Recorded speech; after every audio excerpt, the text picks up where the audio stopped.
नमस्कार विद्यार्थी मित्र हो.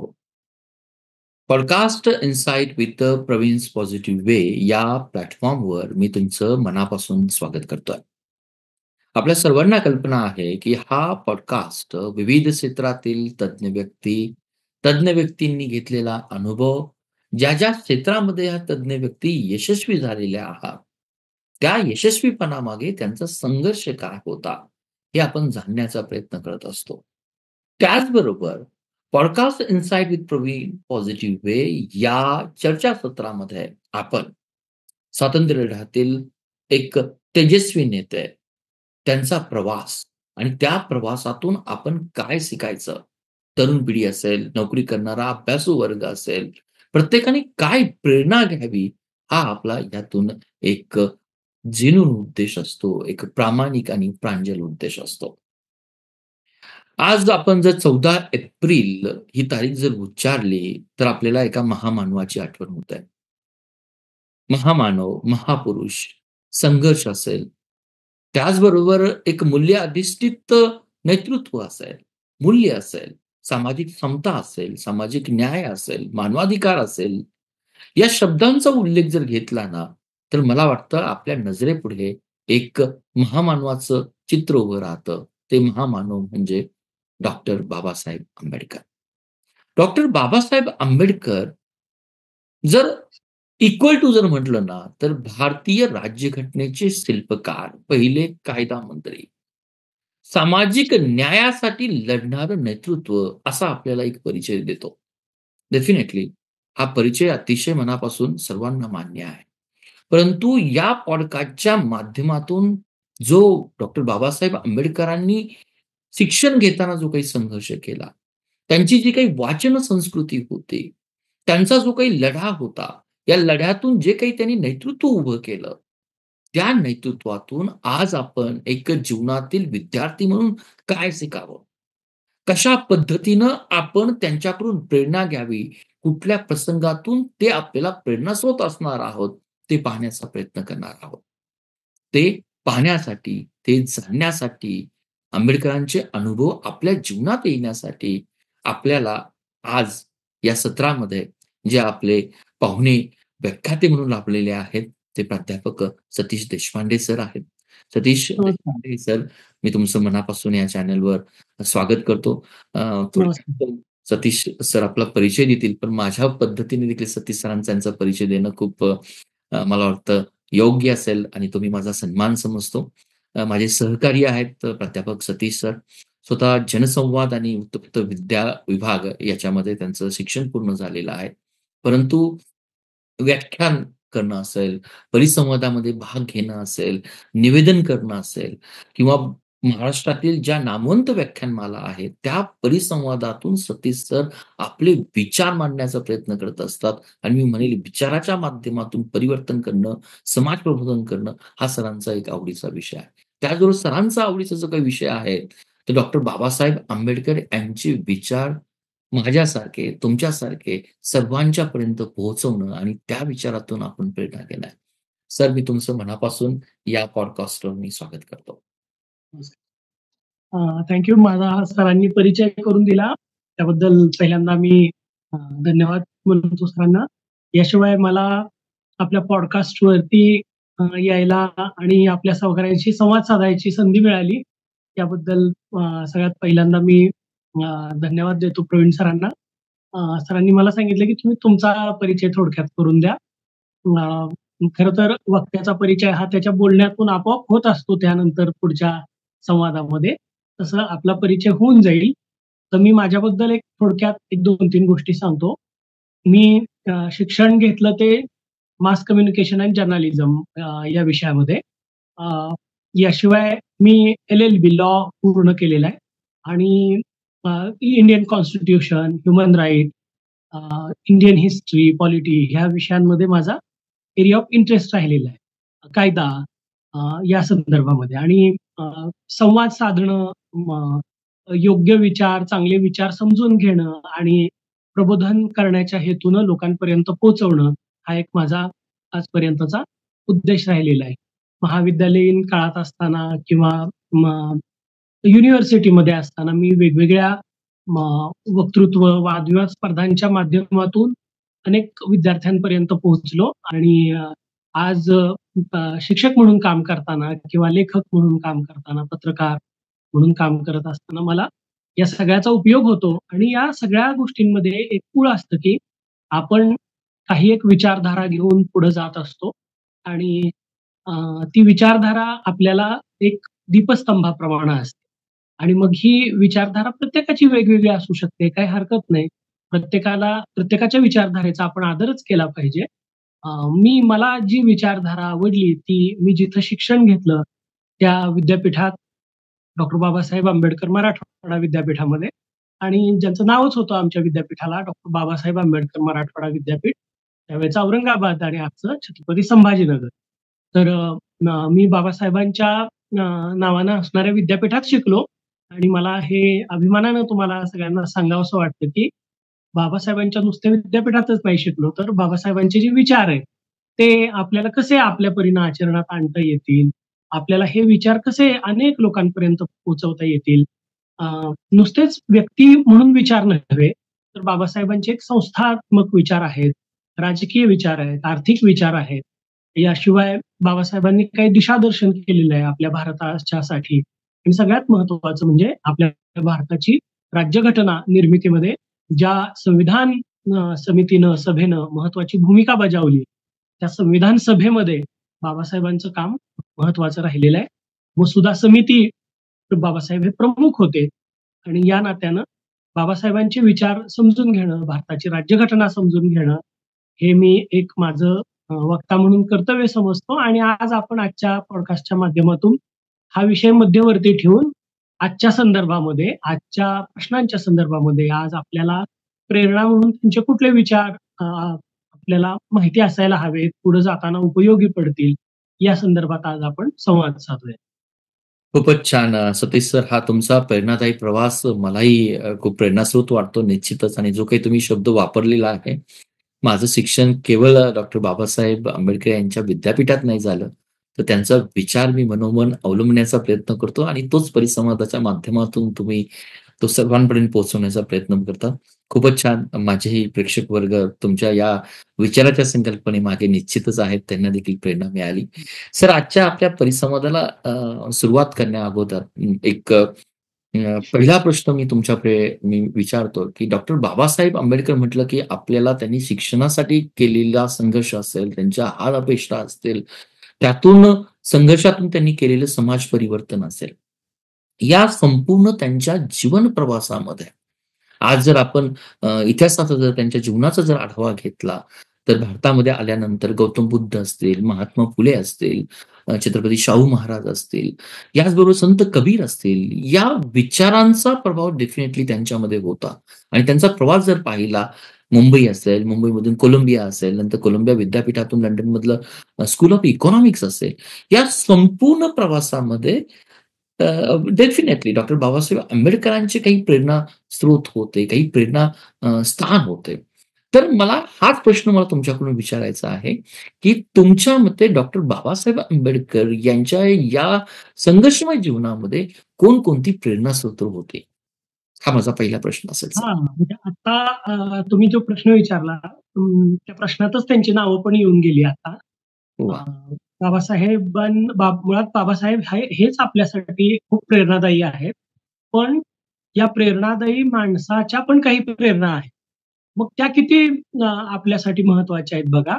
त्यामध्ये पहिलं नाव आदरानं आवर्जून घ्यावंसं वाटतं ते म्हणजे महात्मा गौतम बुद्ध म्हणूयात आपण. बुद्धांचं नाव घ्यावंसं वाटतं. दुसरं नाव आहे ते म्हणजे संत कबीरांचं नाव आहे. त्यांच्याकडून बाबासाहेबांनी समतेची शिकवण घेतली आणि आणखी एक महत्त्वाचं नाव आहे ते म्हणजे महात्मा ज्योतिराव फुले हे पण नाव आहे. आता हे 3 जी नावं आपण घेतली आतापर्यंत बुद्ध असतील, कबीर असतील आणि ज्योतिराव फुले असतील. यांच्यापासून नेमक्या काय बाबासाहेबांना प्रेरणा मिळाली? ही खरं महत्त्वाची गोष्ट आहे. कारण कुठल्याही व्यक्तीचा ज्यावेळी प्रभाव पडतो एखाद्या व्यक्तीवरती, त्यात काही गोष्टी अशा ठळकपणे असतात, की ज्या त्या व्यक्तीला त्या दीपस्तंभाप्रमाणे भविष्यामध्ये मार्गदर्शन करतात. तसंच बाबासाहेबांना पण या तिघांचेही विचार हे खूप मोलाचे होते आणि दीपस्तंभाप्रमाणे होते. त्यात बुद्धांचं म्हणाल तर गौतम बुद्धांची शिकवणच ही मुळामध्ये अहिंसक अ, या विचारांवरती आधारलेली होती. आणि बाबासाहेब आजूबाजूला पाहत होते, की आजूबाजूला तर खूप मोठ्या प्रमाणावरती अ, हिंसा आहे. मग ही हिंसा जातीतून निर्माण झालेली आहे. धर्माच्या नावे ही हिंसा निर्माण झालेली आहे. वंशाच्या नावे ही हिंसा निर्माण झालेली आहे. चातुर्वर्ण निर्माण झालेला आहे. मग खरं तर हे खूप पूर्वीपासूनच असं आहे का? तर नाही. पूर्वी कुणीतरी एक असा लढा दिलेला आहे, की ज्यांनी विषमतेला नाही म्हटलं आणि समतेच्या आधारे मांडणी केली.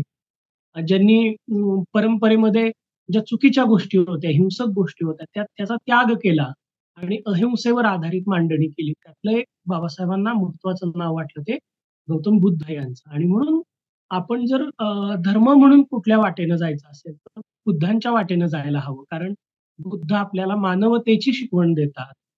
बुद्ध आपल्याला समतेची शिकवण देतात आणि बुद्ध प्रेम करायला शिकवतात. म्हणून बुद्धांची वाट बाबासाहेबांनी निवडली आणि अ, त्यांना त्यातून प्रेरणा मिळाली. ह्या सगळे मानवता आपण जे म्हणालो आता मानवता, बंधुता, प्रेम, अ, परस्परांचा आदर, प्रतिष्ठा या सगळ्या गोष्टींतून प्रेरणा मिळाली आणि ही प्रेरणा घेऊन आपण पुढे जावं असं बाबासाहेबांना वाटतं. संत कबीर हे तर पूर्ण आपण म्हणूया की समतेची मांडणी करणारं मध्ययुगातलं एक महत्वाचं नाव आहे, व्यक्तिरेखा आहे. संत कबीरांनी खरं तर म्हणजे बाबासाहेबांचं एक खूप मोठं वैशिष्ट्य आहे, की बाबासाहेब हे धर्मचिकित्सक होते, जरूर होते. परंतु बाबासाहेबांनी जी काही एक संत परंपरा आहे, जी आपण ज्याला म्हणूया की कबीरांची परंपरा आहे, समतेची शिकवण देणारी संत परंपरा आहे. नामदेव, ज्ञानदेव, तुकाराम यांच्याबद्दल कधीच द्वेष बाबासाहेबांच्या कुठल्याच लिखाणातून दिसणार नाही. उलट बाबासाहेबांनी तुकाराम महाराजांचं, ज्ञानेश्वर महाराजांच्या अभंग त्यांच्या वर्तमानपत्रामध्ये कोट केलेले आहेत. जसं की मूकनायक आहे, समत आहे. याच्यामध्ये तुकारामांचे, ज्ञानोबांचे अभंग कोट केलेले. म्हणजे ही एक परंपरा बाबासाहेबांना आपलीशी वाटली. बाबासाहेबांना खूप आदराची वाटली आणि कबीर हे त्याच्या आद्यस्थानी होते. कबीरांकडून मिळालेली मूल्य ही बाबासाहेबांना महत्वाची वाटत होती. ती एक प्रेरणा होती. आणि महात्मा ज्योतिराव फुले. महात्मा फुलेंनी खरं तर ज्योतिरावांचं एक मोठं वैशिष्ट्य आहे, की सत्य म्हणजे काय? ही गोष्ट ज्योतिराव फुलेंनी खूप ठळकपणे सांगितली आपल्याला.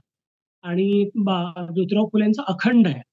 जसं संतांचं अभंग आहे, तसं ज्योतिराव फुलेंचा अखंड आहे. सत्य सर्वांचे आदी घर, सत्य धर्माचे माहेर. म्हणजे सगळ्या गोष्टींचं आद्य काय असेल तर ते सत्य आहे आणि आपली वाट ही सत्याच्याच मार्गाने असली पाहिजे. आपण सत्य या मार्गाने पुढे जायला पाहिजे. मग फुलेंनी केलेली चिकित्सा, त्या काळामध्ये फुलेंनी विचारलेले प्रश्न, फुलेंनी लोकांना जागं केलं. आपल्या शरीरावर आपलंच डोकं असलं पाहिजे. आपल्या डोक्यात दुसऱ्या कोणाचे विचार असता कामा नयेत. नाहीतर शरीर आपलं आणि मेंदू दुसऱ्या कोणाचा असं नको. तर माणसानं स्वतः विचार केला पाहिजे. माणसांना विचार प्रवृत्त करणारा माणूस म्हणजे आणि त्यांच्यामध्ये सत्याची जाणीव करून देणारा माणूस म्हणजे ज्योतिराव फुले आणि सावित्रीबाई फुले. आणि म्हणून बहुजनांसाठी शिक्षणाची दारं खुली करून देणारा, समतेच्या आधारे समाजाची निर्मिती करू पाहणारा, मानवतेच्या आधारे समाजाला पुढे घेऊन जाऊ पाहणारा माणूस म्हणजे महात्मा ज्योतिराव फुले. आणि मग त्या समकाळामध्ये म्हणजे बाबासाहेब ज्या काळात विचार करत होते, त्यावेळी बाबासाहेबांना फुलेंचा मार्ग, बुद्धांचा मार्ग, अ, परत कबीरांचा मार्ग हा खूप महत्वाचा वाटला आणि त्यांना असं नेहमी वाटत होतं, की एक वेळ आपल्याला स्वातंत्र्य मिळेल, पण ते राजकीय असेल. मात्र सामाजिक समताच नसेल, तर मग त्या राजकीय स्वातंत्र्याला काही अर्थ राहणार नाही. आणि म्हणून मग बाबासाहेबांनी याच विचारांच्या आधारे मांडणी केली. ते हे प्रेरणादायी लोक बाबासाहेबांना भेटले. आणि खूपच त्यांच्या छान पद्धतीने सर तुम्ही ज्या पद्धतीने पॉइंट सांगितले, जसं तुम्ही सांगितलं, की डॉक्टर बाबासाहेब आंबेडकर हे आज आपल्या तरुण पिढीसाठी प्रेरणास्रोत आहेत. पण त्याचबरोबर डॉक्टर बाबासाहेब आंबेडकरांसाठी जे काही प्रेरणास्रोत होती, गौतम बुद्धांचं तुम्ही या ठिकाणी विवेक केला. सर्वात महत्त्वाचा उल्लेख तुम्ही डॉक्टर बाबासाहेब आंबेडकरांचा केला, की ते धर्मचिकित्सक होते. हं. पण धर्मचिकित्सक असताना देखील संत तुकाराम असतील, आपले बरोबर. मी म्हणेल की ज्ञानेश्वर महाराज असतील, त्याचबरोबर संत कबीर असतील, त्यांचा सामाजिक समता हा एक त्यांचा प्रेरणास्रोत होता. कदाचित आपल्याला सामाजिक समता हा डॉक्टर बाबासाहेब आंबेडकरांचा किंवा त्यासाठी केलेला जो काही संघर्ष दिसतो ना, त्याची मला वाटतं मुळं ही देखील या त्यांच्या हो. धर्मचिकित्सेमागे दिसून येतात. आणि सर्वात महत्त्वाचं तुम्ही महात्मा फुलेंविषयी जे काही सांगितलं, की सत्य सर्वांचं आदिघर आहे.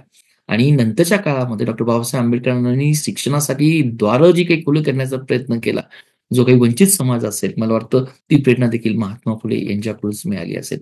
सर याच प्रेरणास्थानातून जसं मी तुम्ही सांगितलं, की ही डॉक्टर बाबासाहेब आंबेडकरांची प्रेरणास्रोत होती.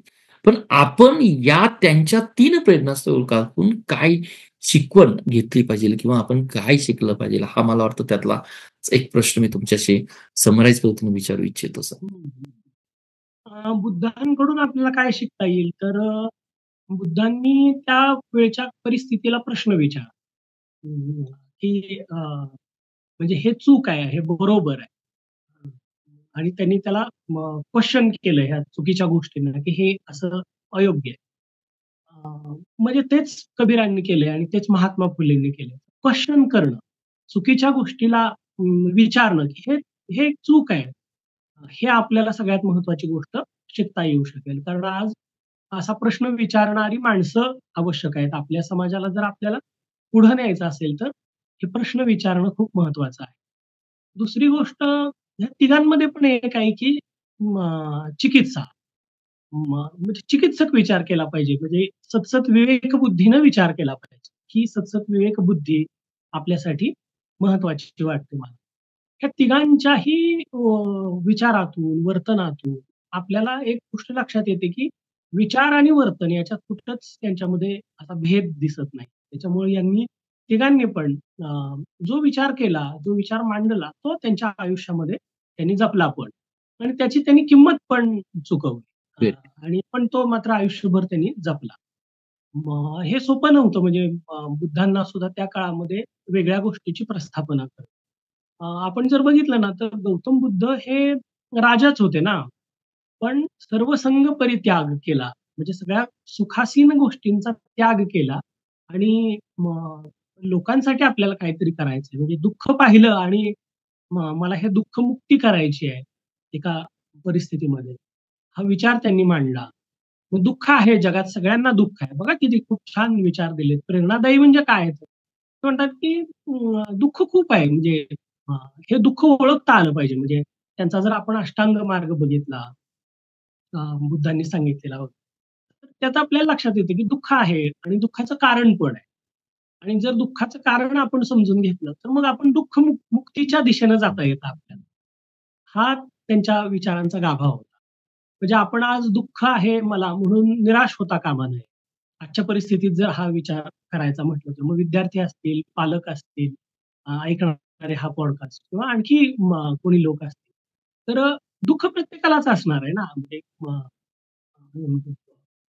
दुःख काय म्हणूया त्याला, की सुख पाहता जवा पाडे, दुःख पर्वता एवढे. असं जरी म्हटलं तरी दुःख खूप मोठं असतं का? तर हो असतं. आपल्याला वाटतं ते खूप मोठं आहे. पण प्रत्येकाला असतं. बुद्ध सांगतात, की दुःखाचं कारण ओळखा आणि मग कारण ओळखलं, की लक्षात येतं, की अरे याच्यामुळं आपण या दुःखाच्या वाटेला गेलेलो आहे. मग बऱ्याचदा अज्ञानामुळे आपल्याला दुःख येतं का? हां, मग त्याच्यावरती मात करायला आपण प्रयत्न करत राहायचं. बऱ्याचदा काय असतं आता बघा, की दारिद्र्यामुळे बरेच लोक दुःखी असतात. पण दारिद्र्याचं मूळ कारण काय आहे? तर दारिद्र्य. मग दारिद्र्य का आलं आपल्याकडे? प्रयत्न नाही केला ना आतापर्यंत आपल्याला संधी नाही मिळाली दारिद्र्यातून मुक्ती करण्याची. म्हणून आपल्याकडं दुःख आलं. मग जर आपल्याला शिक्षणाचं दार खुलं करून दिलं, तर मग शिक्षण घेता येतं. मग शिक्षणातून पुढे जाता येतं. मग आपण चांगला आपल्याला उपजीविकेचं साधन मिळवू शकतो या शिक्षणाच्या आधारे. आणि मग एकदा उपजीविकेचं साधन मिळालं, की मग दारिद्र्यातून मुक्ती हळू होऊ शकते. आणि मग दारिद्र्यातून मुक्ती अ, म्हणजे दुःखातून मुक्ती. आणि आपण अंगीकारणं म्हणजे ज्ञानप्रकाशाचा स्वीकार करणं. आणि म्हणजे बघा ना, केवढी मोठी मुक्ती आहे ही. फक्त दुःखातून मुक्ती नाहीये, तर ज्ञानाच्या दिशेनं झेपावतो आपण. म्हणजे किती छान विचार ह्या लोकांनी दिला आपल्याला. मग महात्मा फुलेंनी पण हेच लोकांच्या दुःखमुक्तीचाच ध्यास मांडला. मांडला. हं. कबीरांना दुसरं काय करायचं होतं ना, म्हणजे सगळ्याच संतांचं जर आपण बघितलं, तर संत हे मानवमुक्तीचाच विचार मांडणारे होते. आणि मग ही प्रेरणा आहे आपल्यासाठी, की येस. दुःख आहे म्हणून त्याच्यातच आपण वाहवत न जाता, त्याच्यातच थिजून न पडता, आपण अनेक गोष्टी करू शकतो. या खूपच सगळ्या छान. माणसांकडून जर कॉमन पॉइंट आपल्याला काय मिळत असतील ना, तर सगळ्यात महत्त्वाची गोष्ट म्हणजे आपल्या दैनंदिन जीवनात आपण ज्या काही गोष्टी करतो, त्याच्यामध्ये आपण विवेक ठेवणं, मग नैतिक आचरण करणं, अ, दुसरी गोष्ट म्हणजे सत्य आचरण करणं, मग प्रामाणिकपणे राहणं, मग समाजाशी, स्वतःशी, कुटुंबाशी, स्वतःशी प्रामाणिक राहणं ही खूप महत्त्वाची गोष्ट असते. स्वतःशी, समाजाशी, मग आपण जिथं काम करतोय तिथं त्या त्या हं. सगळ्यांशी.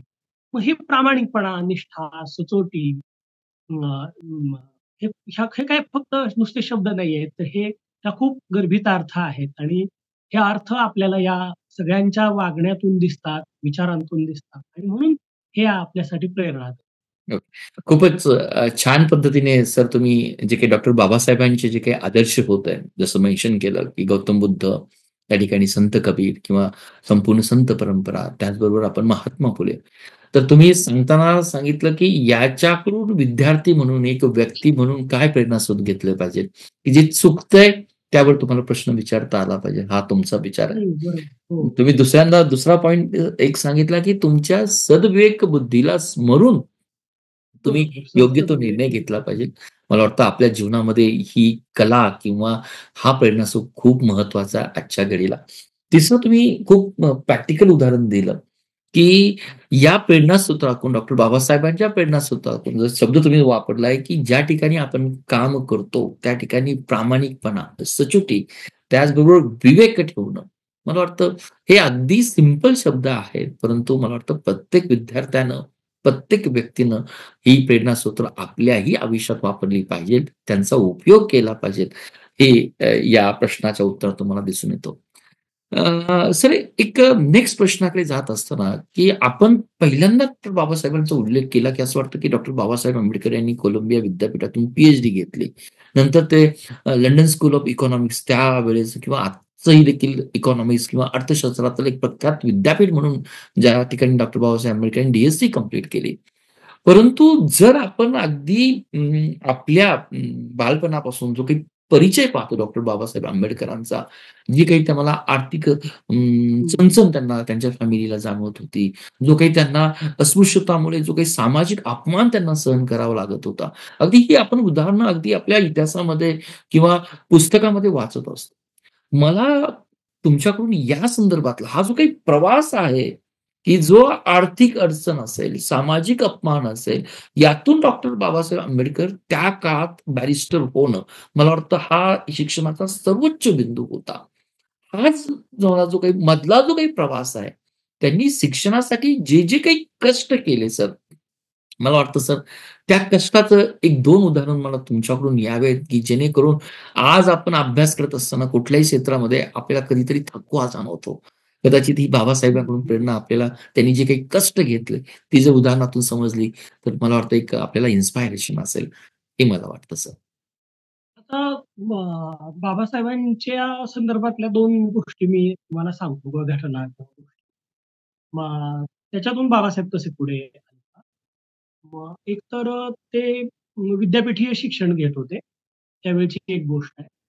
विद्यापीठीय शिक्षण घेत असताना बाबासाहेबांकडे पैसे नसायचे.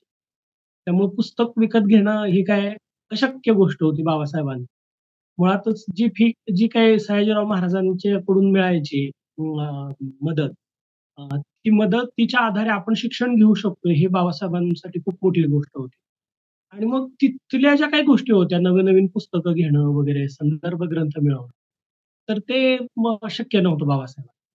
मग बाबासाहेब काय करायचे, की ज्या ग्रंथालयात बसायचे, त्या ग्रंथालयात ते पुष्कळ वेळ बसायचे. म्हणजे जर ग्रंथालय उघडण्याच्या वेळी ग्रंथालयात येणारा पहिला विद्यार्थी म्हणजे बाबासाहेब असायचे आणि ग्रंथालयातून बाहेर पडणारा शेवटचा विद्यार्थी म्हणजे बाबासाहेब असायचे.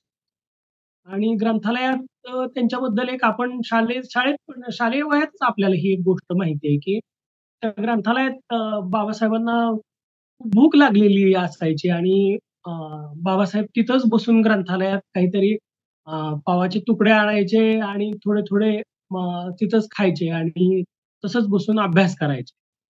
आणि हे एकदा त्या ग्रंथपालानं बघितलं आणि ग्रंथपालांनी तिथं गेले बाबासाहेबांपाशी आणि बाबासाहेबांना आता वाटलं, वाईट वाटलं, की अरे आपल्याला तर यांनी तर पकडलं. खरं तर इथं अलाउड नाहीये असं काही खाणं वगैरे. अ, पण ग्रंथपालांनी त्यांना विचारले, "हे चालणार नाही, असं अलाउड नाही" वगैरे, वगैरे सुरुवातीला म्हणाले. आणि बाबासाहेबांनी त्यांना उत्तर दिलं, की "ते मला का हे खावं लागतंय वगैरे किंवा मी का जास्त वेळ बसतोय? कारण जास्त काळ तिथं थांबणं मला काही शक्य नाही आणि पुस्तकं विकत घेणं हे काही शक्य नाही." ग्रंथपालांना खूप भावूक वाटलं. ग्रंथपाल खूप संवेदनशील होते आणि मग त्या ग्रंथपालांनी बाबासाहेबांना सांगितलं, की "तुम्ही आता माझा डबा खात जा आणि माझ्या डब्यात मी तुम्हाला तुमच्यासाठी पण आणत जाईल." आणि म्हणजे बाबासाहेबांना त्यातून ह्या प्रसंगातून एक गोष्ट दिसते, की बिकट परिस्थितीशी सामना करणारे बाबासाहेब आणि त्यांना भेटलेले असे एखादे चांगले व्यक्ती, की ज्यांच्यामुळं बाबासाहेबांना एक थोडंसं हायसं वाटलं आणि ते आपल्या त्या काळातली ती काही जी बिकट परिस्थिती होती, त्याच्यात त्यांना अशी चांगली माणसं सोन्यासारखी भेटली. आता हा एक प्रसंग. मग याच्यातून एक शिक्षणाची जिद्द किती आहे, धडपड किती आहे बाबासाहेबांची, ही एक दिसते. दुसरी गोष्ट एक की त्याच्यातून पण खूप शिकता आलं बाबासाहेबांना. बाबासाहेब जे कोलंबिया विद्यापीठातून परत आले होते भारतामध्ये, त्यावेळी अर्थात सयाजीराव महाराजांनी त्यांना स्कॉलरशिप दिल्यामुळं अ, साहजिकच होतं की आता सयाजीराव महाराजांच्या संस्थानात त्यांना नोकरी करावी लागणार होती. आणि मग बाबासाहेब नोकरीसाठी गेले. सयाजीराव महाराजांच्या संस्थानात नोकरीसाठी मोठ्या पदावरती गेले. परदेशात शिक्षण घेऊन आलेले. परत उच्च विद्याविभूषित आणि तरीसुद्धा तिथं बाबासाहेबांना लक्षात आलं, की अरे आपण वरच्या पदावर काम करतोय, पण आपल्या हाताखाली काम करणारे लोक त्यांना जर एखादं पाणी आणायला सांगितलं, तर कुणी पाणी आणून देत नाहीये. किंवा एखादी फाईल आणायला सांगितली, तर वरून टेबलवरून टाकतायत आपल्या इथं. हे कशामुळं असं? तर लोक आपल्याला अस्पृश्य समजतायत. अ, मग बाबासाहेबांना हे लक्षात आलं, की अरे आपण एवढे उच्च विद्याविभूषित आहे. तरी पण हे आपल्याशी असा भेदभाव करतात. मग जे लोक अडाणी आहेत, जे लोक बोलू शकत नाहीत, जे वाचू शकत नाहीत, लिहू शकत नाहीत, बाहेरही पडू शकत नाहीत. मग या माणसांचं तर किती दयनीय अवस्था असते. मग हीच गोष्ट त्यांना मुंबईमध्ये प्राध्यापक म्हणून काम करताना पण लक्षात आली. मला वाटतं सिडेनहॅम कॉलेजला आणि परत पण तिथंही त्यांना हाच अनुभव आला, की अरे आपण एवढे प्राध्यापक असताना पण आपल्याशी असा भेदभाव केला जातो. मग ह्या प्रसंगात बाबासाहेब एक गोष्ट शिकले, की आपल्या वाट्याला जे काही येतंय, आजूबाजूला आपल्याला दिसतंय, ते भविष्यात कुणाच्या वाट्याला येऊ नये. त्यासाठी आपण लोकांचं संघटन करूया. त्यांना या सगळ्या गोष्टींच्या पार्श्वभूमीवर जागं करूया आणि अ, आपला समाज ज्यावेळी आपण संघटित करू, त्यांच्या हक्कासाठी लढू, त्यावेळी त्यांना त्यांचं आयुष्य सुखकर होईल. त्यासाठी मग बाबासाहेबांनी पुढच्या आयुष्यामध्ये प्रयत्न केले. पण त्यांचे प्रयत्न करण्याच्या पाठीमागं ही एक सामाजिक पार्श्वभूमी होती आणि या सामाजिक पार्श्वभूमीला बदलायचं असेल, तर आपल्याला आपलं शिक्षण पणाला लावलं पाहिजे. आपल्या आयुष्यभरामध्ये आपल्याला जे काही करायचंय ते या समाजाच्या उन्नतीसाठी करायचंय. हा विचार त्यांना त्या परिस्थितीमध्ये हे 2 प्रसंग ऑलमोस्ट मला वाटतं सर तुम्ही त्यातले 3 प्रसंग जे काही सांगितलेत हां, हां. सयाजीरावांच्या संस्थानातले त्यांना आलेला आपण म्हणूया की अप्रत्यक्षपणे अस्पृश्यतेचा अनुभव असेल. तीच गोष्ट तुम्ही मुंबईमध्ये प्राध्यापक काम करत असताना डॉक्टर बाबासाहेब आंबेडकर त्यांना हे जाणवलं आणि त्या कष्टातून त्यांनी प्रेरणा घेऊन मला वाटतं पूर्णपणे इतिहास बदलून टाकला आणि आज आपले वंचित बांधव कदाचित डॉक्टर बाबासाहेब आंबेडकरांचं जे मी म्हणतो मनापासून आभार मानतात ते त्या कार्यासाठी असेल.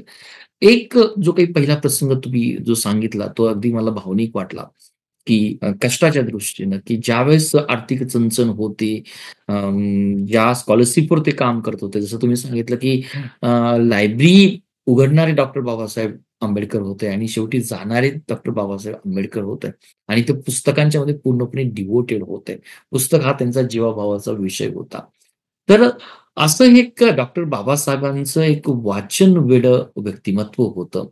जवळ-जवळ आपण नेहमी पाहतो, की लंडनमध्ये असताना डी-एस-सी करत असताना त्यांच्याकडे 2,000 हं, हं. पुस्तकं होती. त्याच वेळेस स्वतःच्या ग्रंथालयासाठी अल्मोस्ट माझा फिगर जर चुकीचा नसेल, तर 32 टन पुस्तकांचा त्यांचा संग्रह होता आणि त्यांचं एक सिंपल स्टेटमेंटही असायचं, की मी माझ्या ग्रंथालयावर सर्वस्व खर्च तयार करायला तयार आहे. या वाचनाच्या माध्यमातून त्यांनी केवळ शिक्षण मिळवलं नाही, तर या वाचनाच्या माध्यमातून समाज विज्ञान असेल, अर्थशास्त्र असेल, पॉलिटिक्स असेल, त्याचबरोबर धर्म असेल, तत्वज्ञान असेल, आंतरराष्ट्रीय राजकारण असेल, यावर डॉक्टर बाबासाहेब आंबेडकरांनी डेफिनेटली प्रभुत्व मिळालं. हाच संदर्भ घेऊन, की डॉक्टर बाबासाहेबांची जी काही वाचनाची आवड होती, ती किती व्यापक होती. आणि या व्यापकतेतून मला हा प्रश्न तुम्हाला विचारायचा आहे, की डॉक्टर बाबासाहेब आंबेडकरांनी काय साध्य केलं? हा एक मला महत्त्वाचा प्रश्न तुमच्याकडे विचारावासा वाटतो सर. हं, हं.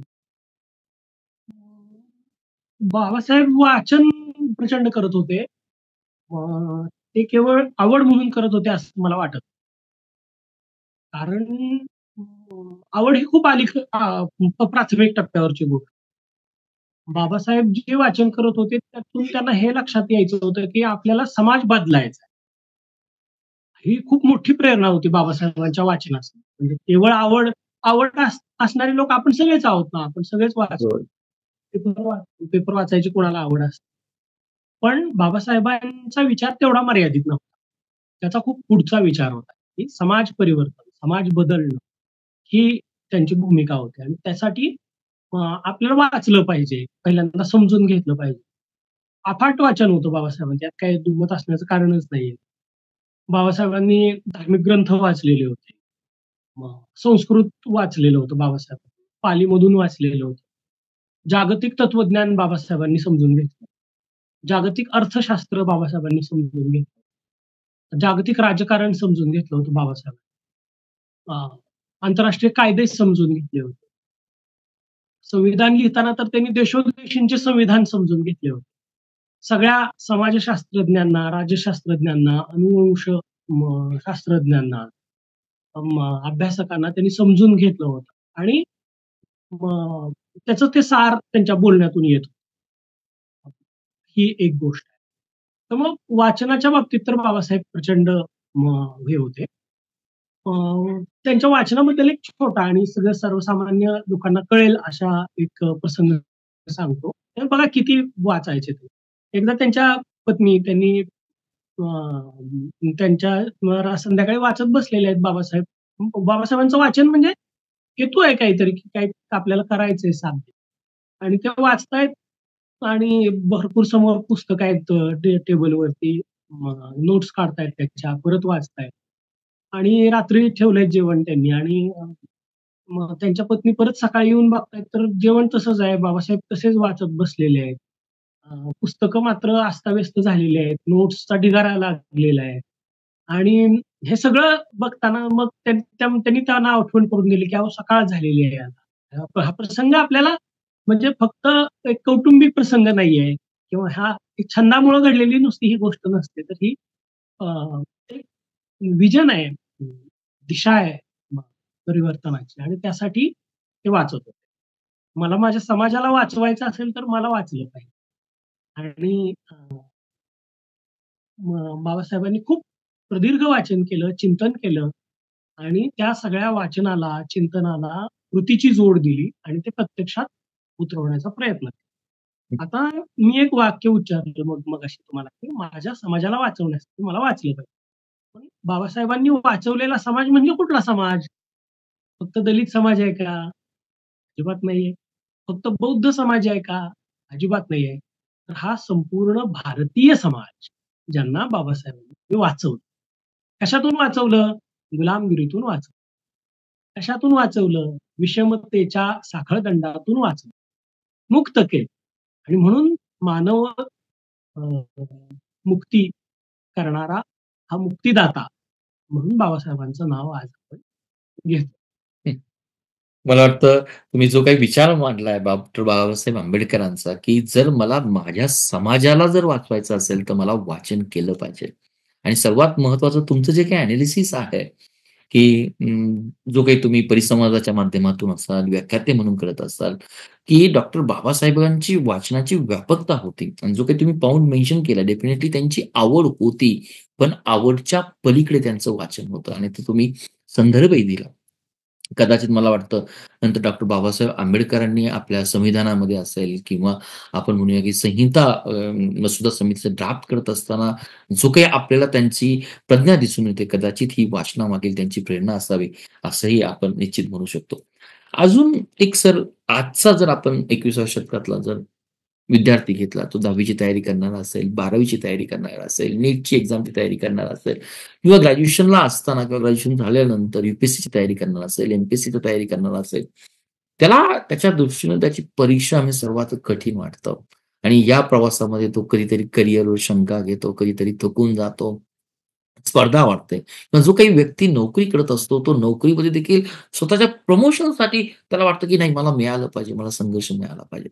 परंतु आजच्या या स्पर्धा परीक्षेपेक्षा कठीण अशा मी म्हणेल, की डॉक्टर बाबासाहेब आंबेडकरांनी मानसिक त्याचबरोबर सामाजिक स्तरावर त्यांनी एक लढाई दिली होती. हा आपल्याला इतिहास निश्चितपणे सांगतो. ती लढाई देत असताना डॉक्टर बाबासाहेब आंबेडकरांचं एक स्पष्ट असं ध्येय होतं. त्यांचं एक असं वेळेचं नियोजन होतं. अभ्यासामध्ये सातत्य होतं. त्या सातत्यानं त्यांनी स्वतःचं स्थान निर्माण केलं होतं. आजचा हा स्पर्धा परीक्षेचा विद्यार्थी कदाचित बाबासाहेबांकडे जसं तुम्ही त्यांच्या पत्नीचं उदाहरण दिलं, की त्यांचं पूर्णपणे रात्रभर ते वाचनामध्ये होतं.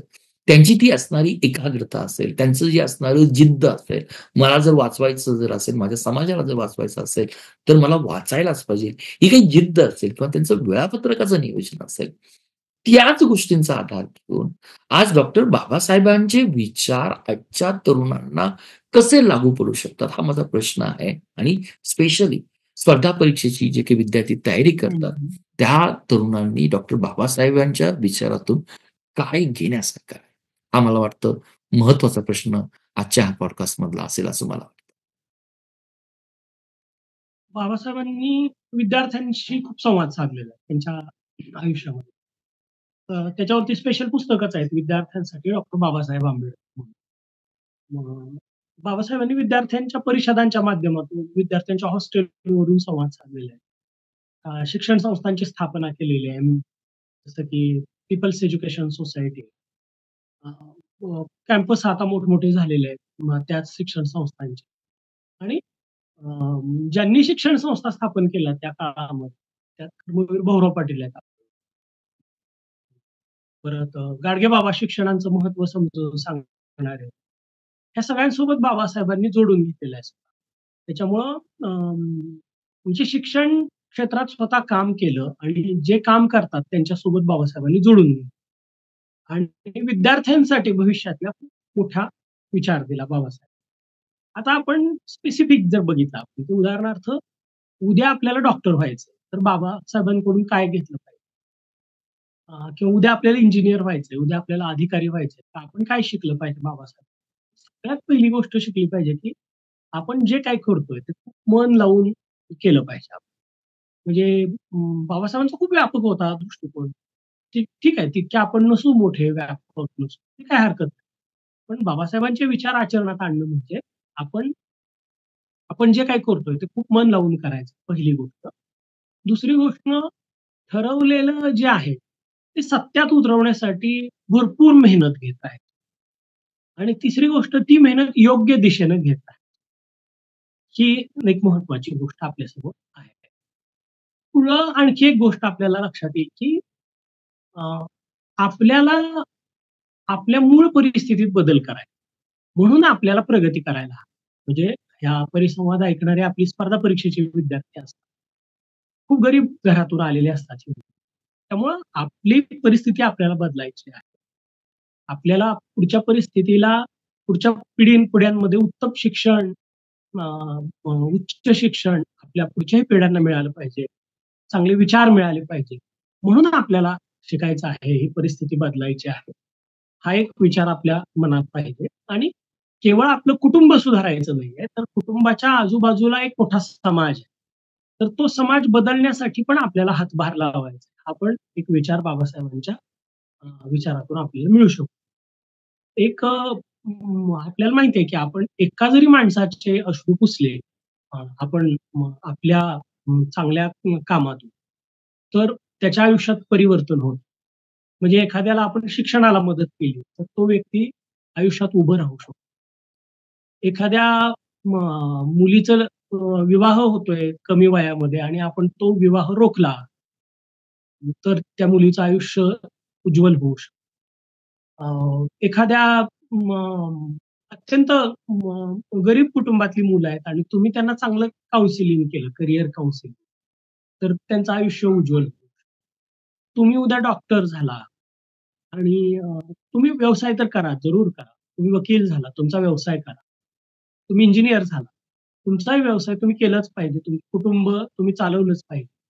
पण तुम्ही जर इतरांच्याही मदतीला धावून आलात त्यावेळी, तुमचं शिक्षण तिथं उपयोगी पडलं समाजासाठी, तर ती खूप मोठी गोष्ट असते.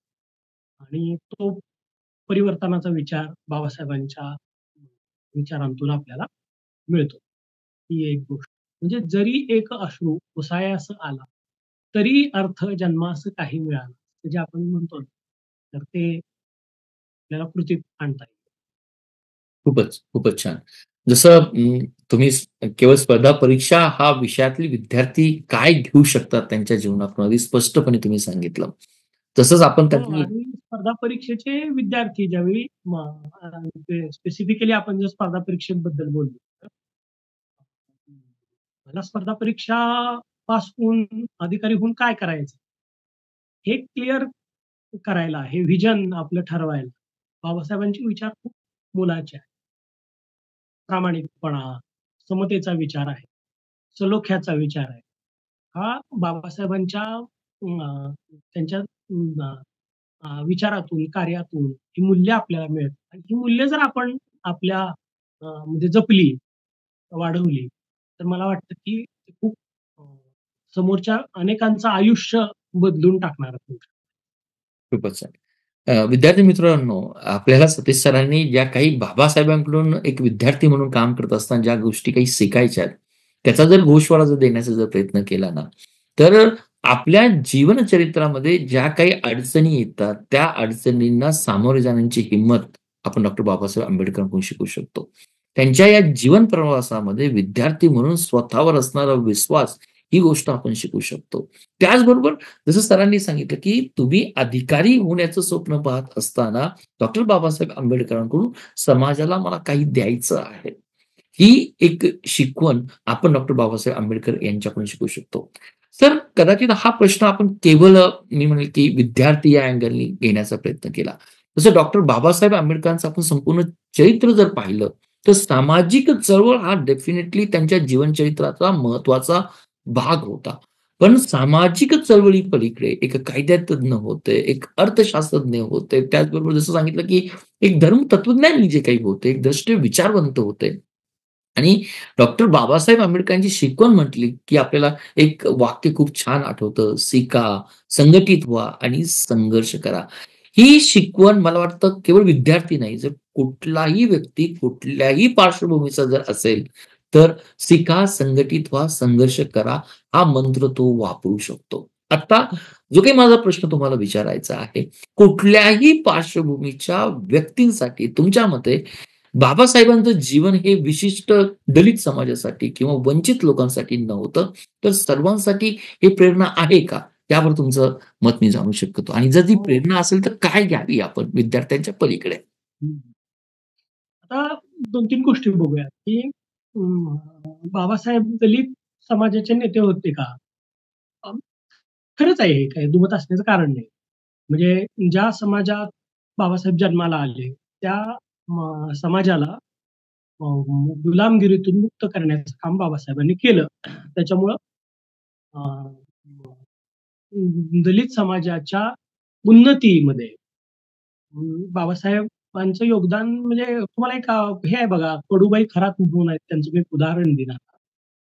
म्हणतात की त्यांच्या गाण्यातून ते म्हणतात की "माय भीमानं, भीमानं सोन्यानं भरली ओटी, माय बाबानं सोन्यानं भरली ओटी." म्हणजे आमच्या घरात काय होतं अगोदर तर आम्ही झाडून काढत होतो, स्वच्छता करत होतो, केरकचरा काढत होतो, घाण काढत होतो आणि बाबासाहेब जन्माला आले आणि आमची ओटी भरली बाबासाहेब. आणि म्हणून मग बाबासाहेबांमुळं आमच्या आयुष्यात सोन्याचे दिवस आले आणि म्हणून मग आमच्या पुढच्या पिढ्या आज साहेब झाल्या, साहेबीन झाल्या, असं कडूबाईंना म्हणायचं. आता याचा मथित अर्थ खूप मोठा आहे, की अख्खा समाज माझा जो आहे, तो पुढे आणण्यात बाबासाहेबांचं मोठं योगदान आहे. ही गोष्ट खरी आहे. आता याच्या पलीकडे आता बाबासाहेबांनी जे काम केलं ते दलित समाजाच्या उद्धारासाठी होतं. हे बघितलं आपण काय ते काय कुणीच खोडणार नाही, कुणी हे आहे. पण याच्या पलीकडे खूप व्यापक काम आहे बाबासाहेब. मग ते काम दलितेतरांसाठी खूप महत्वाचं. उदाहरणार्थ आपल्या भारताची राज्यघटना तयार करण्याचं काम. आता ही राज्यघटना काही फक्त एका समाजासाठी लागू नाहीये. तर ही सगळ्या जातींसाठी, सगळ्या धर्मासाठी, सगळ्या भाषांसाठी, सगळ्या राज्यांसाठी लागते.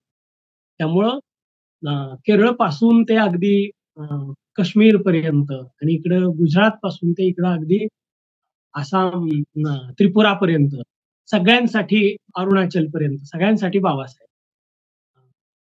मग आता ही एक झाली राज्यघटना. ही राज्यघटना सगळ्यांसाठी आपल्या तुमच्या माझ्यासाठी. आता बघा स्पेसिफिक महिलांसाठी. आता बाबासाहेबांचं काम फक्त दलित महिलांसाठी. आपल्याकडं राईट टू वोट आहे. One man, one vote. One vote, one value. हे बाबासाहेबांनी तत्व स्वीकारलं. आणि अमेरिकेसारखा देश, इंग्लंडसारखा देश जिथं ज्यावेळी वोटिंग आलं, आपल्या अगोदर तिथं डेमोक्रेसी आली. परंतु अ, या प्रगत राष्ट्रांमध्ये सुद्धा स्त्री आणि पुरुष यांना एका वेळी मतदानाचा अधिकार प्राप्त नाही झाला. तर स्त्रियांना नंतर मतदानाचा अधिकार मिळावा पुरुषांच्या बरोबरीने यासाठी लढा द्यावा लागला. परत ब्लॅक अँड व्हाईट यांना एका वेळी मतदानाचा अधिकार नाही झाला या प्रगत राष्ट्रांमध्ये सुद्धा. तर त्या ब्लॅकना आपला हक्क प्राप्त करून देण्यासाठी लढे उभा करावे लागले. भारत हा एकमेव देश असा आहे की ज्यांना नंतर असे लढे नाही द्यावे लागले. हं. बस हा आपल्या खूप राज्यघटनेत महत्वाचा पॉइंट सर तुम्ही नोट सुरुवाती- केला. ही डेफिनेटली. सुरुवातीपासून दिलेलं आहे. त्यामुळं बाबासाहेब हे दलितेतरांसाठी किती महत्वाचे आहेत बघा. सगळ्यांसाठी महत्वाचे आहेत. तुमच्या माझ्या सगळ्यांसाठी. आता अ, आणखी राईट टू लाईफ भारताच्या राज्यघटनेमध्ये एक महत्वाचं एक हे आहे आपलं कलम आहे. तर नुसता अनुच्छेद नाही तर आपल्यासाठी खूप महत्वाचा तो हक्क आहे. राईट टू लाईफ जगण्याचा हक्क खूप व्यापक आहे. जगण्याचा हक्क अगदी स्वच्छ पाणी मिळावं इथपासून स्वच्छ हवामान. आता स्वच्छ हवा काय फक्त दलितांसाठी लागते का? किंवा स्वच्छ पाणी फक्त दलितांसाठी आहे का? तर नाही आहे. तर ते सगळ्यांसाठी आहे. तुमच्या माझ्या सगळ्यांसाठी. त्यामुळे बाबासाहेबांचं कार्य असं सगळ्यांचं. आता आणखी 2-3 विचारांचा मी उल्लेख. एक बाबासाहेबांनी अ, जलविषयक धोरण कसं असलं पाहिजे आपल्या देशात. जलसंपदा या विषयक धोरण कसं असलं पाहिजे. सिंचन या विषयावरचे बाबासाहेबांची मत. कामगार विषयक असणारं बाबासाहेबांची मतं. कामगार मंत्रीच होते ना बाबासाहेब देशाचे. त्यामुळं कामगारांविषयीची धोरणं, त्यांच्याविषयीच्या पॉलिसीज, आरबीआय बँकेच्या निर्मितीमधलं बाबासाहेबांचं योगदान. परत अर्थव्यवस्था देशाची कशी पुढे जायला हवी. तर देशामध्ये दारिद्र्य हा खूप मोठा प्रश्न आहे. लोकसंख्येचा प्रश्न खूप भयंकर वाढू शकतो भविष्यामध्ये. बाबासाहेबांना झालेली त्यावेळची जाणीव आहे. त्यांच्या विचारांतून पण पुढे आलेलं आहे. सी के बोले यांनी जे काही आपल्या बॉम्बे असेंब्लीमध्ये विधेयकं मांडली त्याच्यात प्रेरणा बाबासाहेबांची आहे आणि बोलेंनी मांडलेले विधेयक काही फक्त दलितांच्या उद्धारासाठी नव्हतं, तर ते सर्व जनांच्या उद्धारासाठी. त्यामुळं बाबासाहेब हे असे सर्व जनांच्या चे उद्धारक आहेत. असं म्हटलं तरी वावगं ठरणार. आणि सगळ्यांसाठी आहेत बाबासाहेब. त्यामुळं कदाचित मला वाटतं सर बाबासाहेब जी तुम्ही आता उदाहरणं दिलीत, मला वाटतं अगदी आदिबाईपासून दिलेत बाबासाहेबांचे जलसंधारणाविषयी, सिंचनाविषयी विचार आहेत. कदाचित आणि इव्हन तुम्ही right to life, right to vote विषयी बोललात आणि हे मला वाटतं अगदी लिटररी एक्झाम्पल कदाचित आज आपण भारतीय समाज त्यांना एका विशिष्ट जातीच्या चौकटीमध्ये बांधण्याचा प्रयत्न. ते बघितलं नाही पाहिजे. एक लिटरली म्हणजे जे आपण म्हणतो की केवळ आणि मला वाटतं तुम्ही अगदी कडुबाई खरात यांचं जे उदाहरण दिलं, माय भीमानं सोन्याची भरलेली. सोन्यानं भरली. हां, डेफिनिटली दलितांसाठी त्यांनी केलंय. तो वंचित वर्ग आजही डॉक्टर बाबासाहेबांचा ऋणी आहे. पण त्याच्या पलीकडे जे काही तुम्ही सांगितलं, की सर्वजण डॉक्टर बाबासाहेबांचे काय ऋणी असायला हवेत. ते अगदी तुम्ही उदाहरणासह सांगितलं. थोडंसं सर मी एक पर्सनल प्रश्न तुमच्या जसं तुम्ही मला सांगितलं, की जर्नलिझम, कम्युनिकेशन्स आणि डॉक्टर बाबासाहेब आंबेडकर विद्यापीठातून तुमचं हे ग्रॅज्युएशन झालं. ती तुम्हाला पार्श्वभूमी आहेच. प्रत्येक व्यक्ती हा त्याच्या जीवनामध्ये कुठल्यातरी विचारानं म्हणा, कुठल्यातरी पुस्तकानं म्हणा किंवा कुठल्यातरी मी म्हणेल, की एखाद्या विचारानं म्हणा, तो प्रेरित होत असतो. डॉक्टर बाबासाहेबांच्या लेखनातून, त्यांच्या भाषणातून, त्यांच्या मुलाखतीच्या माध्यमातून, त्यांच्या सामाजिक चळवळीतून अनेक जण प्रेरित होत असतात. हाच संदर्भ घेऊन आज जो काही तुमचा डॉक्टर बाबासाहेबांच्या विचारांवर जे काही प्रभुत्व आहे, त्या अनुषंगानं मला जे काही बाबासाहेबांच्या विचारांनी आणि कार्यांनी जे काही तुम्हाला प्रभावित केलं, तो प्रभाव तुम्हाला अ, कोणत्या टप्प्यावर सर्वाधिक जाणवला? हा माझा एक थोडासा पर्सनल प्रश्न तुम्हाला विचारावासा वाटतो सर. हं. दुसरी आता सांगतो तुम्हाला. एक तर मला काय बाबासाहेबांकडून मला कशी प्रेरणा मिळाली असा असा त्याच्यात आपण कन्क्लुजन काढूया आणि त्याच्यावर yes sir. Yes. Exactly, exactly हां. सर. तर मला सगळ्यात पहिल्यांदा बाबासाहेब समजलं, की अ, आपण पत्रकारितेचं शिक्षण घेतलंय. मग पुढे आपण काय करायचं? तर आपल्याला काही गोष्टी तर स्वतःसाठी करणं भागच असतं, उदरनिर्वाहासाठी. पण त्या करताना आपण समाजाच्या उपयोगी पडणाऱ्या गोष्टी पण आपण आवर्जून केल्या पाहिजे. हा एक विचार माझ्या शिक्षणातून मला मिळाला आणि त्याला बाबासाहेबांच्या विचारांची जोड होती, सामाजिक विचार. मग मी सत्याग्रही विचारधारा नावाच्या मासिकात काम केलं. जे मासिक हे सामाजिक विचारसरणीचं मासिक आहे. सामाजिक परिवर्तनवादी विचारसरणी आणि मग त्या मासिकामध्ये मी दलित अत्याचार, पुन्हा अ, दारिद्र्य, परत महिलांवरती होणारे अन्याय, अत्याचार ह्या विषयांवरती रिपोर्ताज लिहिले, लेखन केलं आणि हे लेखन ह्या विचारांतूनच होऊ शकतं. म्हणजे असं त्याला प्रेरणा म्हणजे अशा सामाजिक विचारांचीच प्रेरणा असते. आणि हे विचार आपल्याला आपल्या विद्यापीठीय पातळीवरून मिळू शकतात. एक उदाहरण देतो, म्हणजे बघा कसा फरक पडतो. आपण केलेल्या कामाचा आणि आपल्या विचारांचा. एक कोल्हापूरमध्ये आम्ही एक स्टोरी लिहिली.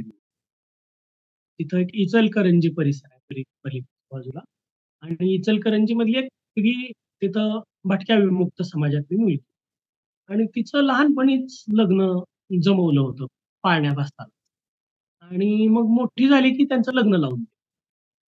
आणि ज्यावेळी ती पाळण्यात असताना ठीक आहे. पण मोठी ज्यावेळी झाली, त्यावेळी मुलगी झाली होती BAMSला आणि मुलगा होता पानपट्टी टपरी चालवायचा.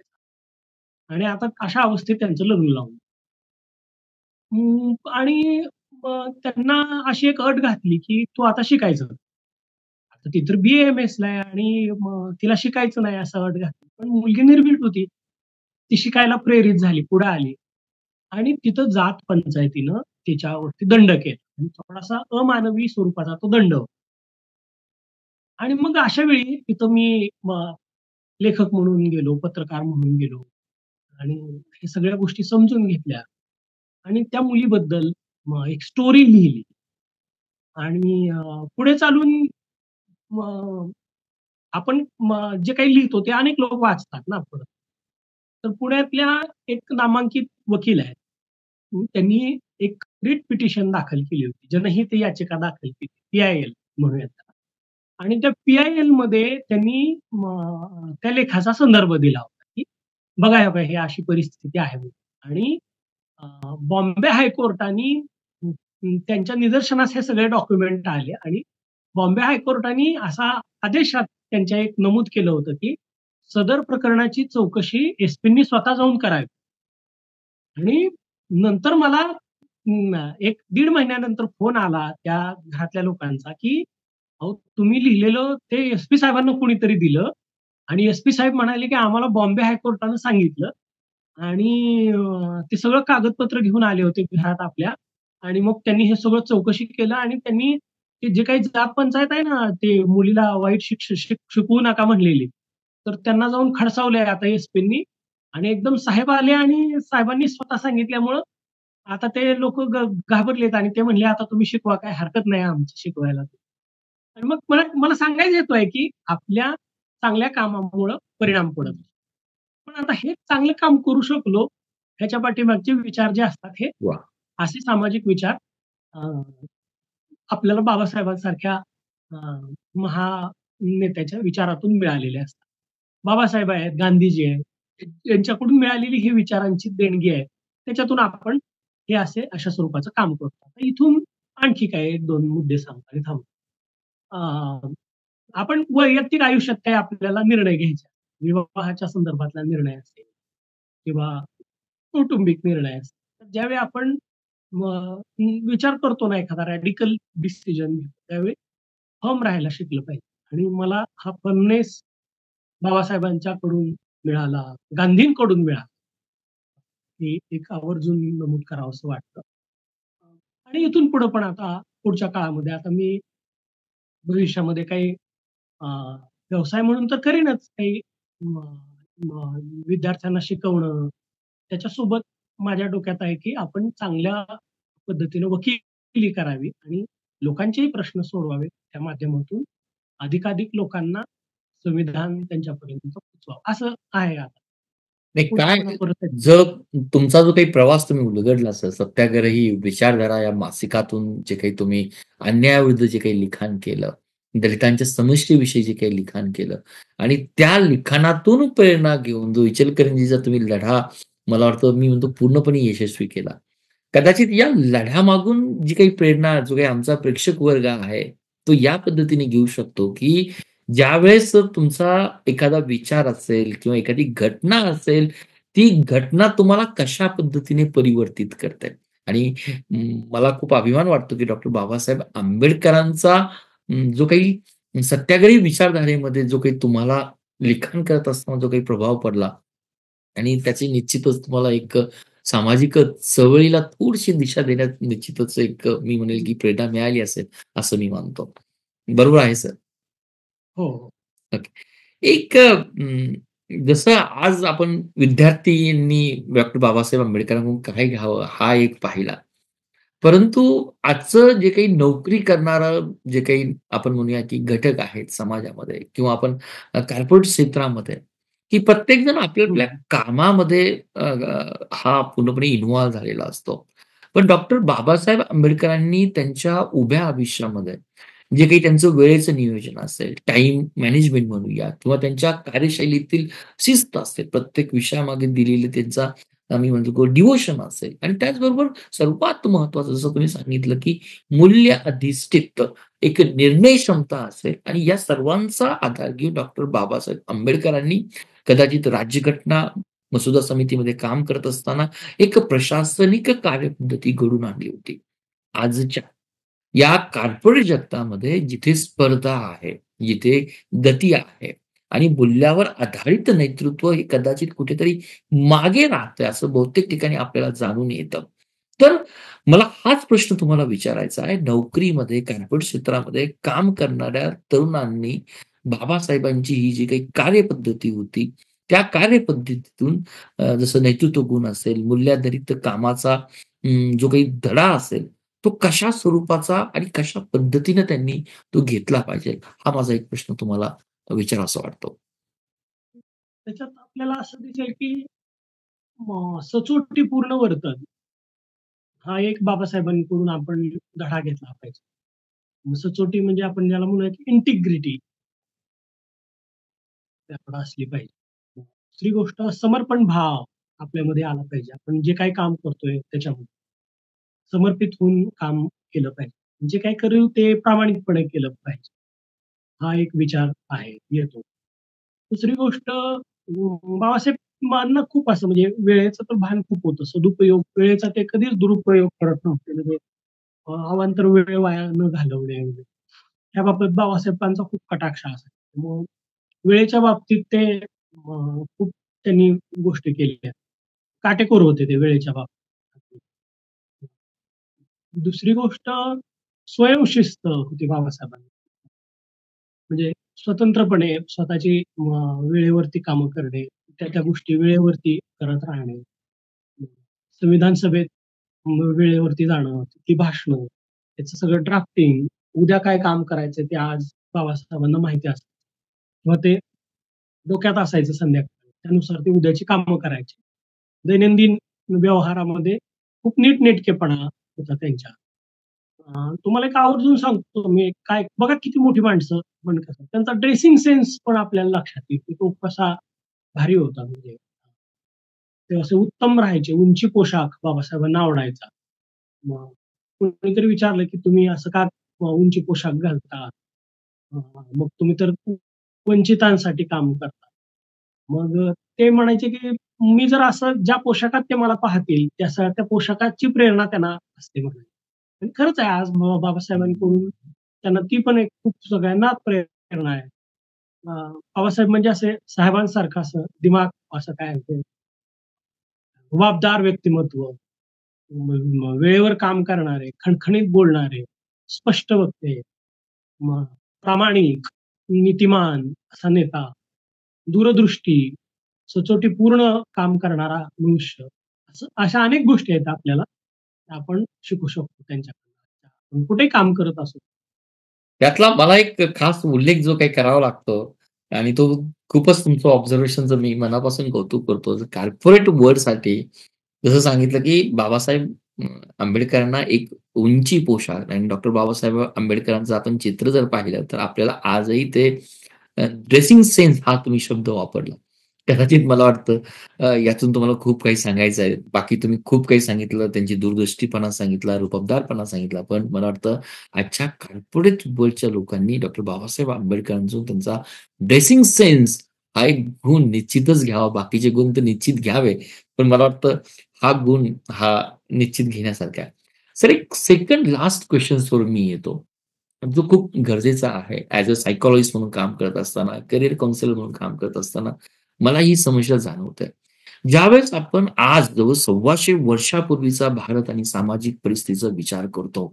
अस्पृश्य म्हणा, जो काही वंचित समाज आहे, त्या समाजाला ज्या पद्धतीनं आपल्या त्या तत्कालीन समाजाने वागणूक दिली, मला वाटतं ती खरोखरच आज आपल्याला आपण त्याचा विचारही करू शकत नाही. अशा समाजातून पुढे जात असताना, अशा समाजाविरुद्ध संघर्ष करत असताना, एक गोष्ट नक्कीच आहे. डॉक्टर बाबासाहेब आंबेडकरांचा आर्थिक चुंचन असेल, अस्पृश्यता नंतर सामाजिक अपमान असेल, त्यांच्याकडे एक मेंटल स्टॅबिलिटी होती, एक मानसिक कणखरपणा होता. तर हा मानसिक कणखरपणा डॉक्टर बाबासाहेब आंबेडकरांनी तो कसा विकसित केला, की जेणेकरून आजच्या आपल्या प्रेक्षकांनाही कळेल, की आर्थिक अडचण असताना, समाजातून होणारा अपमान असताना, कदाचित आपल्याला काय मिळेल याची शाश्वती नसताना देखील, हा मानसिक कणखरपणा डॉक्टर बाबासाहेब आंबेडकरांनी डेव्हलप केला. तो कसा डेव्हलप केला? हा माझा तुमच्याकडे प्रश्न आहे. बाबासाहेबांनी जो समाज बघितला, तो समाज खूपच दारिद्र्यात, दुःखात, गुलामगिरीत आहे. आणि त्या तुलनेनं मला कमी गुलामगिरीला सामोरं जावं लागतं. कमी दुःखाला सामोरं जावं लागतं. मग मलाच एवढं दुःखाला सामोरं जावं लागतं, की माझ्यापेक्षा भयानक दुःख माझ्या आजूबाजूचा समाज सहन करतो. आणि मला याच्यातून मुक्ती करायची असेल, तर मला हे शिकल्याशिवाय पर्याय नाही. पुढे गेल्याशिवाय पर्याय नाही. आणि हा विचारच त्यांच्यासाठी त्यांची मानसिक कणखरता तयार करतो, की मला हे करायचं आहे. हे नाही केलं, तर मीही नाही बदलणार आणि मग मी समाजही नाही बदलू शकत.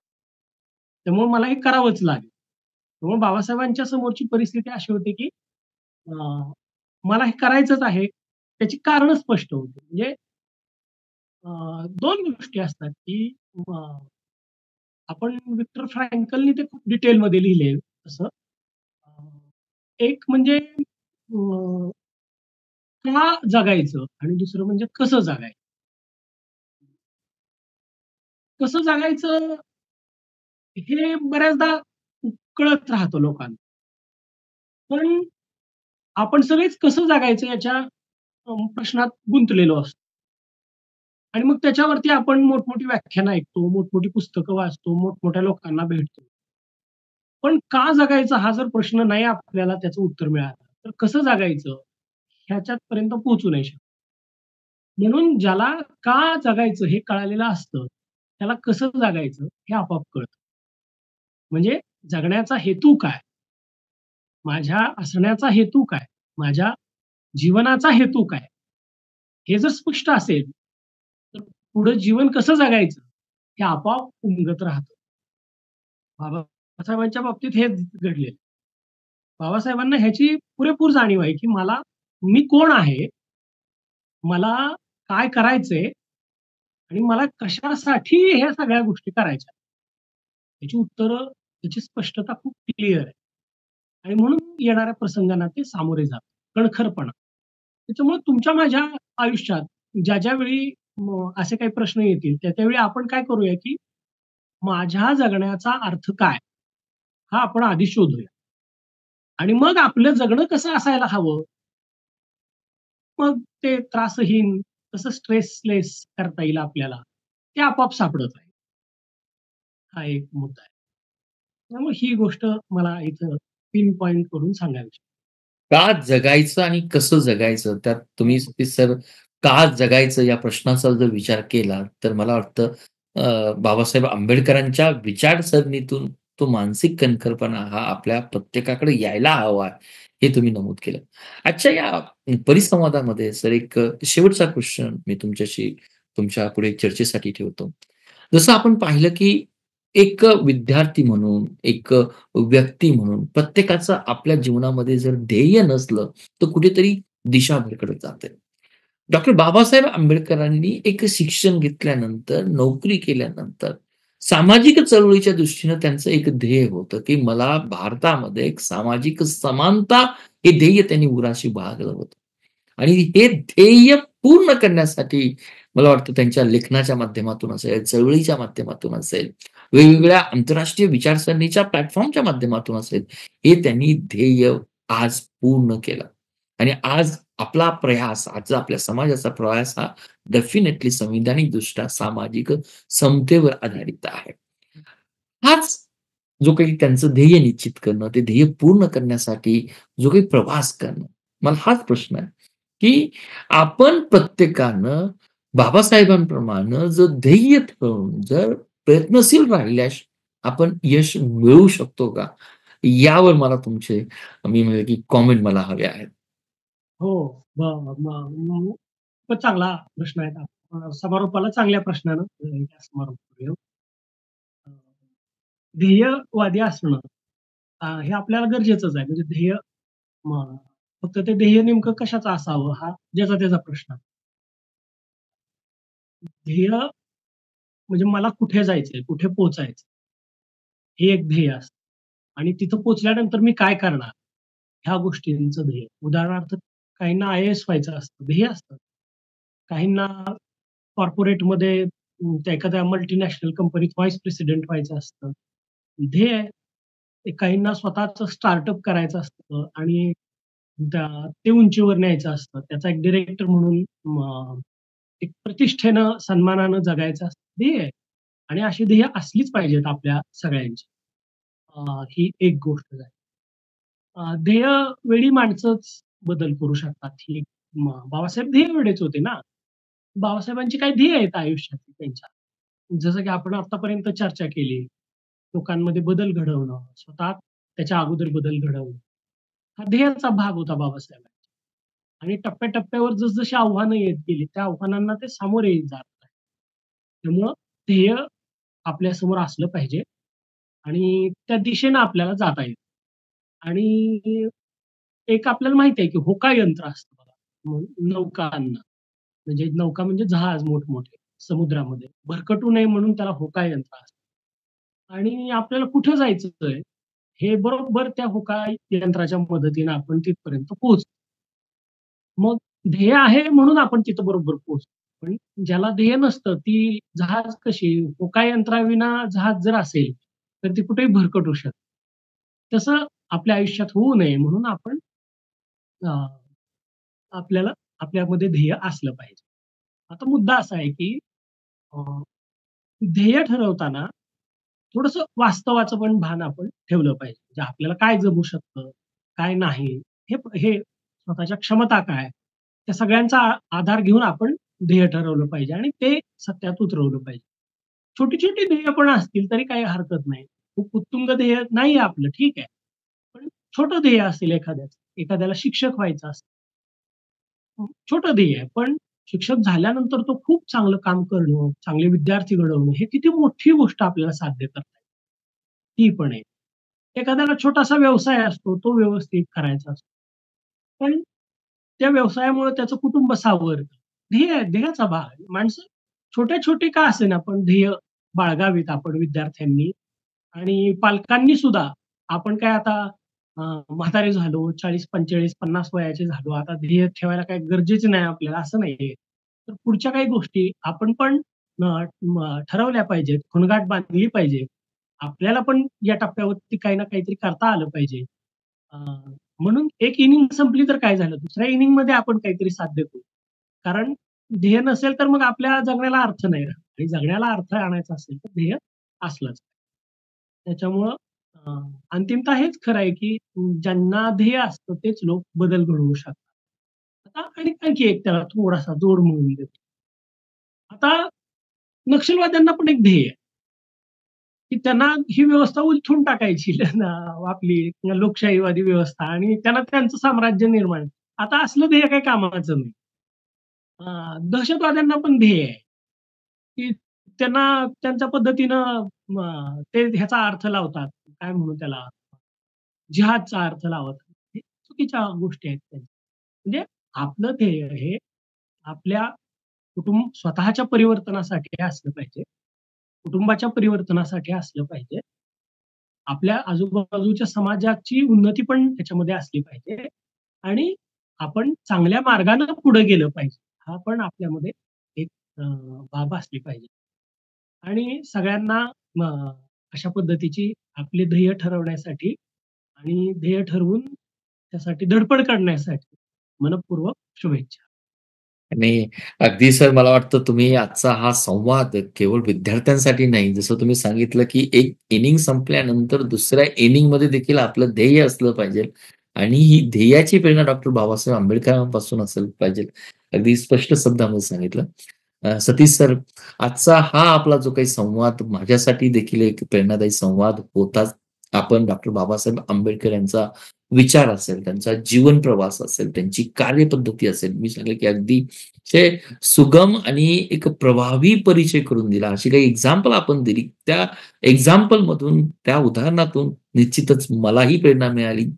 आपल्या सर्व प्रेक्षकांनाही प्रेरणा मिळेल आणि या संपूर्ण परिसंवादातून ज्या पद्धतीने मला वाटतं मी म्हणेल की अभ्यासपूर्ण पद्धतीने जो काही त्यांनी संवाद साधला, की बाबासाहेबांचं शिक्षण, नंतर त्यांचं संघर्ष, त्यांची मूल्यनिष्ठा आणि सामाजिक बांधिलकी या मूल्यांच्या माध्यमातून आजही आपण आपल्या जीवनाला दिशा देऊ शकतो, हे तुम्ही सांगण्याचा प्रयत्न केला.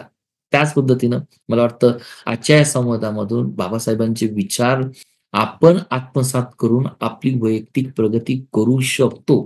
त्याचबरोबर आपला आणि आपल्या समाजाची सामाजिक प्रगतीचा विचार देखील आपण केला पाहिजे. मला वाटतं ही या मुलाखतीतून किंवा तुमच्याशी संवादातून साधण्यासारखी प्रेरणा आहे.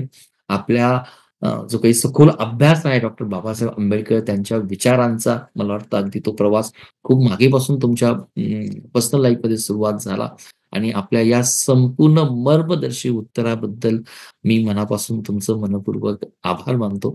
सतीश सर, आणि खूपच आणखी एक छान. गोष्ट मला खरं तर पहिल्यांदा तुम्ही बोलावलं त्याबद्दल पहिल्यांदा तर मी तुम्हाला धन्यवाद म्हणालोच. परंतु अ, या पॉडकास्टच्या माध्यमातून मला अ, चांगले विचार तुमच्यापर्यंत पोहोचवता आले सगळ्यांपर्यंत. आणि दुसरी गोष्ट म्हणजे मी आता एक थोडक्यात शुभेच्छा देतो प्रवीण सरांना, की प्रवीण सरांनी ज्या ह्या नव्या गोष्टी सुरू केलेल्या आहेत सर, तर आमचे सगळ्या प्रेक्षकांसाठी मी सांगेन, वाचकांसाठी, ऐकणाऱ्या सगळ्यांसाठी, हा पॉडकास्ट पाहणाऱ्यांसाठी, की प्रवीण सर आमचे एकीकडे सहकारी राहिलेले आहेत. दुसरी गोष्ट आता त्यांनी स्वतंत्रपणे विद्यार्थ्यांसाठी, युवकांसाठी, युवतींसाठी काम सुरू केलेलं आहे. त्यांच्या कामाला मी मनापासून शुभेच्छा देतो आणि गेली काही दिवसांपासून मी बघतोय वेगवेगळ्या विषयांवरचे पॉडकास्ट ते करतायत मार्गदर्शनपर. तर तुम्ही जरूर हे पॉडकास्ट ऐकत राहा. निश्चितपणे तुम्हाला उपयुक्त आहेत आणि प्रवीण सरांच्या नव्या-नव्या गोष्टींसाठी, नव्या-नव्या प्रकल्पांसाठी मी सरांना शुभेच्छा देतो. धन्यवाद सर. प्रेक्षकांनो, आज आपण डॉक्टर बाबासाहेब आंबेडकर यांचे विचार, त्यांचं कार्य या आधारावर हा केवळ एक संवाद नव्हता. तर मी म्हणेल, की हा एक सखोल व अंतर्मुख करणारा परिसंवाद होता प्राध्यापक सतीश सर यांच्याबरोबर. बाबासाहेबांचं जीवन आणि त्यांनी संघर्षातून घडवलेली यशोगाथा, त्यांनी समाजाला दिलेलं शिक्षणाचं महत्त्व, समतेसाठी त्यांनी दिलेला लढा आणि संविधाच्या माध्यमातून आज आपल्याला दिलेले मूलभूत हक्क, मला वाटतं हा अमूल्य ठेवा आहेच. जर आपण खरोखरच आजच्या या परिसंवादाचा जो काही प्रेरणास्रोत आहे, जर स्वतःला जर घडवायचं जर असेल, समाजामध्ये जर सकारात्मक बदल जर घडवायचे असेल, तर बाबासाहेबांचे विचार, त्यांचं मूल्य आणि वाचन संस्कार आत्मसात करणं, मला वाटतं ही काळाची गरज असेल. आजच्या या संवादातून podcast insight with Praveen positive way या प्लॅटफॉर्ममधून प्रेरणा घेऊन बाबासाहेबांचे विचार, त्यांची ग्रंथसंपदा, त्यांची विचारामागील प्रेरणा, त्यांचा अभ्यास करा. व स्वतःमध्ये परिवर्तन घडवलं तर डेफिनेटली आपण आपल्या परिवर्तनाची सुरुवात स्वतःपासून जर केली तर डेफिनेटली समाजाची प्रगती होईल. हा संवाद जर तुम्हाला आवडला असेल तर नक्कीच podcast inside with Praveen positive way या चॅनलला सबस्क्राईब करा, लाईक करा आणि हा पॉडकास्ट सर्वांपर्यंत पोहोचवा. डॉक्टर बाबासाहेबांचे विचार सर्वांपर्यंत पोहोचवणं हा आमचा आणि माझे सहकारी प्राध्यापक सतीश देशपांडे सर यांचा मनापासूनचा हा छोटासा प्रयत्न. धन्यवाद.